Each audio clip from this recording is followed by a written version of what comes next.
Mario Kart World is by far the most fun Mario Kart game ever created. It seamlessly blends racing gameplay with 3D platforming by incorporating wall riding, rail grinding, and trick mechanics. The game offers these incredible high skill and super technical areas of bouncing from wall to wall or rail to rail, very similar to actual 3D platforming. When you manage to pull these things off and pull ahead of the pack in the race, it is magnificently rewarding. So, what's the problem? This experience is actually very rare in the game. These fun moments are so insanely drowned out by the much longer lasting open road segments that they're virtually non-existent. I'd argue that these little nuggets of platforming are Mario Kart World's whole identity. They're what make the game so new and exciting and make it feel like a step up for the Mario Kart series. So it's obviously a problem when the brand new primary mechanic that could be applied to the entire game is mysteriously missing for most of it. The intermission versus 3-lap debate has been a topic of a lot of online discussion since the game's release, and obviously it applies here too, but the common consensus is that casual players don't mind intermissions, while more serious competitive players prefer 3-lap by far. But even if you prefer 3-lap, just consider how many tracks actually fully incorporate tech-heavier sections. It's less than you might realize. Let's start with the easiest target, Mario Circuit, which has, I don't think, any rail or wall ride shortcuts at all. It's got some decent shortcuts through the sand, but nothing that includes the new mechanics. And when you have such a limited selection of 30 courses, how are you going to waste a slot on this? I understand the gimmick of it being like a 3-in-1 thing, and I get the nostalgia, but with it not including anything new or interesting beyond that, plus it doesn't blend in well with the open world at all, it really just feels plopped in the middle of everything, it's just a wasted spot on the track lineup. But I sincerely apologize to any of the Mario Circuit fans out there, but yeah, this sucks. Another example that's only slightly better is Starview Peak. Starview Peak has one rail shortcut, and that's it. Is it neat? Yes. But the 2 seconds of that are eclipsed by the long sections of gliding through these rings or just a really long drift. I just don't understand the thinking behind making a new game with a brand new way to play, and then making brand new tracks where they barely feature the new stuff at all. There are a couple tracks that I personally really enjoy for their atmosphere, but I have to admit that they failed to make them feel like they belong in this more platformy game. And the ones I'm talking about are Toad's Factory, Boo Cinema, and Rainbow Road. Again, I love these tracks. I love the visual design, I love the aesthetics, don't get me wrong, but they just don't do anything new in terms of gameplay. Toad's Factory has some rails, sure, but none of them are particularly flashy or rewarding in my opinion. Most of it is just driving the same as you would in Mario Kart Wii. Considering this version of Toad's Factory is lacking the fun walls or rails, but also doesn't have the wheelie mechanic like in Wii or the much more prolonged and flashy tricks of Wii, this might actually be the worst version of the track. Boo Cinema has to be my favorite new track in terms of looks, and the part where you go into the film is one of my favorite Mario Kart moments ever, but it's purely a visual effect. As far as the rails go, you've got this cool rail up by the seats, and I'll admit, this is cool, but this is pretty much it. And then there's also this wall detach that's possible, but personally I struggle to see this one as being intended by the developers. Is it cool, and maybe even cooler because of that? Probably, but I'm criticizing the way this game was developed. And I just don't see a whole lot else for Boo Cinema besides those two things. I just feel like the long section leading up to the film grain is a bit too much of a straightaway, and feel like there's more that they could have done with it to incorporate the rails. And I know there's rails in the film grain section too, but they're on the outside of the road and I'm pretty sure they're just slower than normal driving.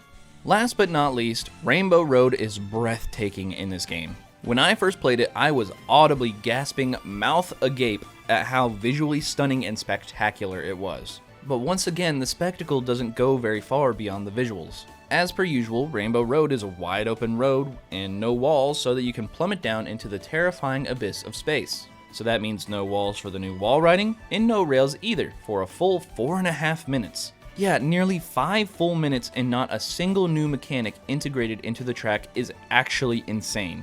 I don't even think I need to explain this one, it just speaks for itself. Again, I absolutely adore the spectacle of this Rainbow Road, but it's by far the best example of this game's wasted potential. I want to compare these to all the tracks that fully utilize the game's new mechanics and, as a result, have become some of my personal favorite Mario Kart tracks of all time. These just do it better by inventively integrating the walls and rails in a way that's faster than straightforward driving or drifting, and therefore significantly more rewarding for pulling it off, allowing you to pull ahead in the race. I think the best track in the game, not just at using rail grinding, but just the best one period, is Whistle Stop Summit. As you'd expect from a train-themed course, it's filled to the brim with rails, There's so much opportunity to take different paths. And the end of the track contains this insane wall-to-wall bouncing that takes genuine practice to be able to pull off. Not only is it a massive shortcut, it looks really flashy and is just one of the coolest things in the entire game.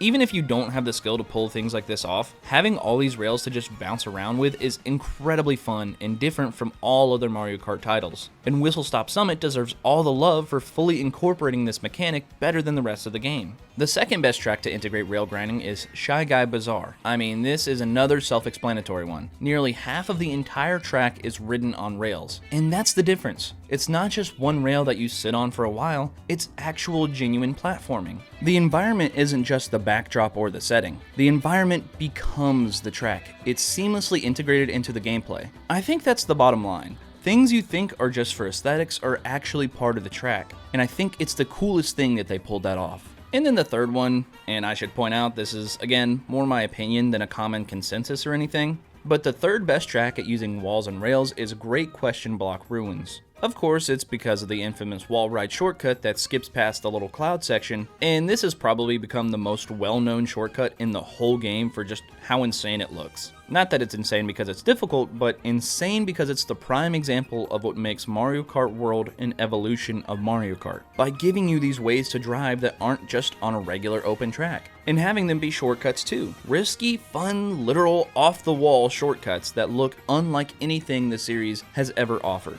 Also, honorable mention to Wario Stadium, which arguably deserves a higher spot than all three of these choices because it is ridiculously cool with all the rails and jumps it has, but I kind of forgot about it when I wrote this script. Either way, I think you guys get the idea.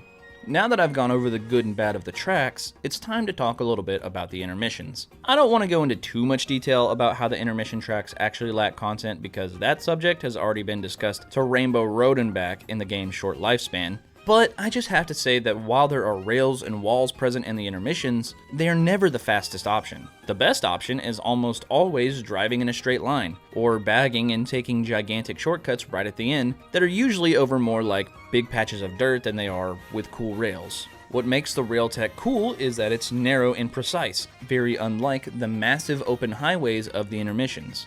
And even if you don't gain time from some of the walls and rails, it's more fun to click other buttons other than just holding A.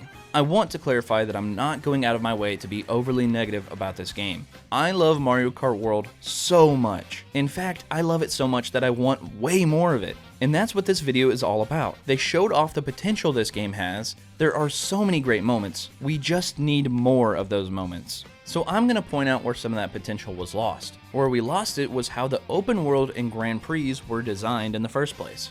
Instead of having 2 or more long laps of straight open road into only a single lap of the next track, I think it should have been 1 short lap of intermission and then a full 3 laps of the course, for a total of 4 laps. It would be a little longer, but I personally don't have any issue with that. Most people plan to play for a while if they're booting up the game anyways, and overall it just gives you more to do. Now this idea would make the map way smaller, but that's not necessarily true. I really believe they could have doubled the number of tracks without changing the size or shape of the map whatsoever. There really is room for 60 full tracks on this map, and it would make the game feel so much less empty, and not to mention much more worth $80. Now you might be thinking, where would they put all the P-switches and Peach medallions? Well, you could put them in the new tracks. Doing these missions and clearing the question mark panels in free roam is so much fun, and free roam offers way more stuff to explore that isn't even included in the races within the actual tracks. So doubling the tracks would double the possibilities for exploring in free roam too. As a side note, I think they should have made the collectibles a currency for unlocking characters and costumes, or just a currency for something. I just feel like that would give you an external reason for doing them beyond just collecting for collecting's sake, and make it feel like there's more content even though it would technically be the same amount. And then as far as knockout tours go, I still think you can drive through more tracks and have it feel more interesting than driving through the open intermission type sections. It would still be the core gameplay for that as well. Overall, you could argue that Mario Kart World has tons of content within its massive open world, but I really think that this world is deceptively empty. The open world is not what makes this game fun or new. It's the new way of platforming and racing at the same time through the walls and rails. That is what makes Mario Kart World so special, and that is what we need a lot more content of.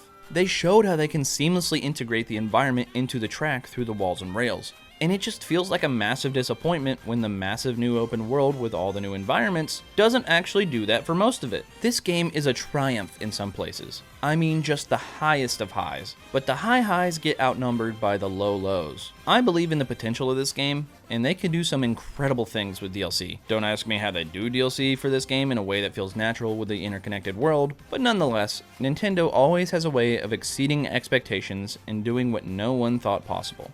So I have high hopes. Thank you for watching this video. I've got lots planned for the future of this channel, so don't forget to subscribe while you're here, and I'll see you all in the next one.